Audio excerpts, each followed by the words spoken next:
gaza okaka uzuna kunwa ihe riobamo ebube Damascus.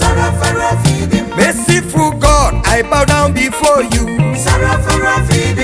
You have done what no man can do.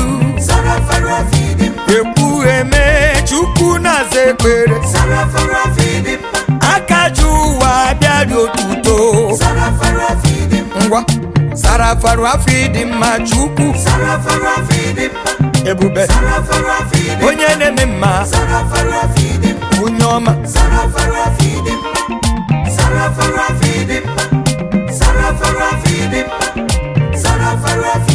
ihe ọ na-eme me I like am okpu ọ na-enye ndị abịara ebe a nwa ọ na-enye n'elu ụwa divine protection showers of blessings grace and mercy okpu o nyere m n'ụwa ACDA na-abịara ebe a crown of victory unmerited favor long life and prosperity success around me.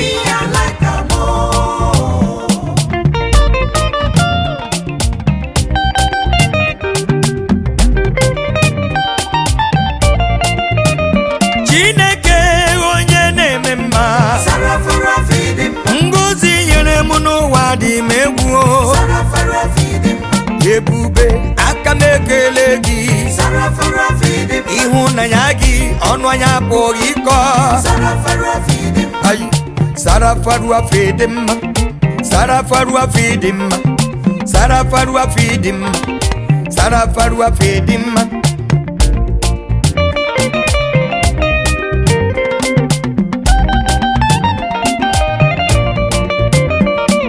Rikpo onatomo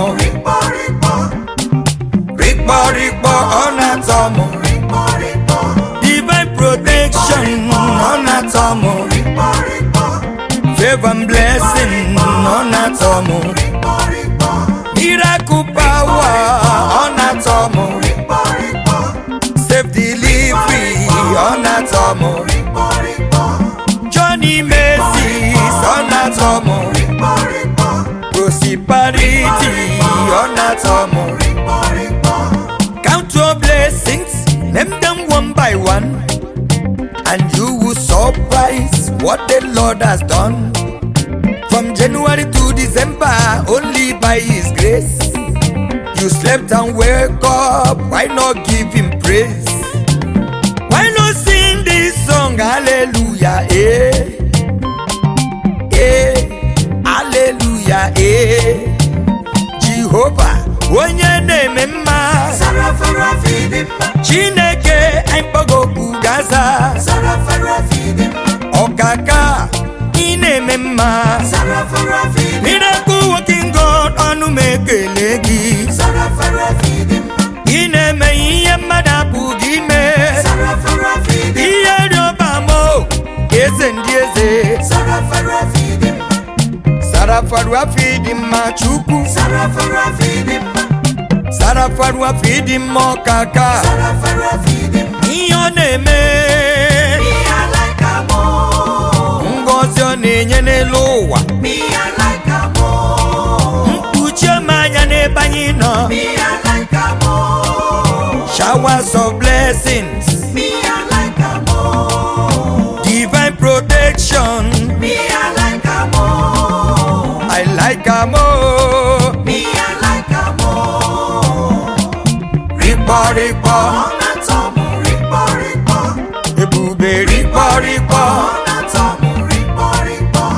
blessings Rikpo onatomo success Rikpo mercies Rikpo Adapolo Rikpo o mere wonder Rikpo ripo ripo.